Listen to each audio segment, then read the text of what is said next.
તો પંચમહાલમાં મહત્તમ વિસ્તારોમાં સિંચાઈની સુવિધા નહિવત હોવાના કારણે જિલ્લાના મહત્તમ ખેડૂતો ચોમાસા આધારિત ખેતી ઉપર નિર્ભર છે। ત્યારે ચોમાસાની ઋતુનું વિધિવત આગમન થઈ ગયું છે, જેને લઈને ખેડૂતો ખેતીલક્ષી કામગીરીમાં જોતરાયા છે।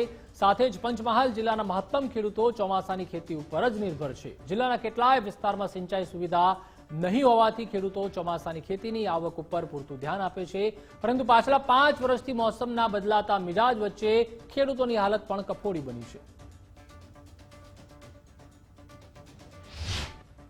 આજે ગઈ રાતે વરસાદ પડ્યો, અમે ખેતરનું સાફ સફાઈનું કામ ચાલુ કર્યું છે।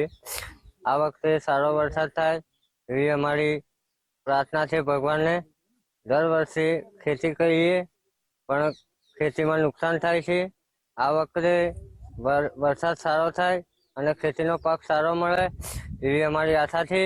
અત્યારે વરસાદ થયો છે એટલે ખેતીનું કામ ચાલુ છે। અત્યારે ખાતર છે, સાફ સફાઈ એવું કામ ચાલુ છે અત્યારે, એટલે વરસાદ થાય સારો એવી પ્રાર્થના કરીએ છીએ ભગવાનની।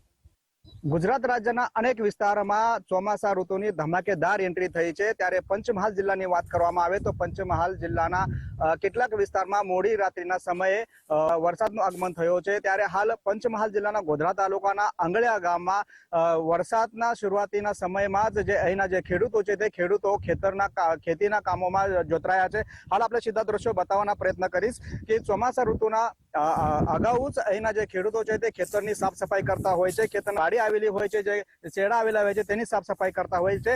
ત્યારે હાલ ચોમાસાની જે ગુજરાતમાં ધમાકેદાર એન્ટ્રી થઈ છે તેને લઈ ખેડૂતોમાં ખુશી તો હાલ જોવા મળી રહી છે, પરંતુ આ વર્ષે સારી વરસાદ થાય અને સારું પાક નીકળે તેવી હાલ ખેડૂતોમાં આશા દેખાઈ રહી છે।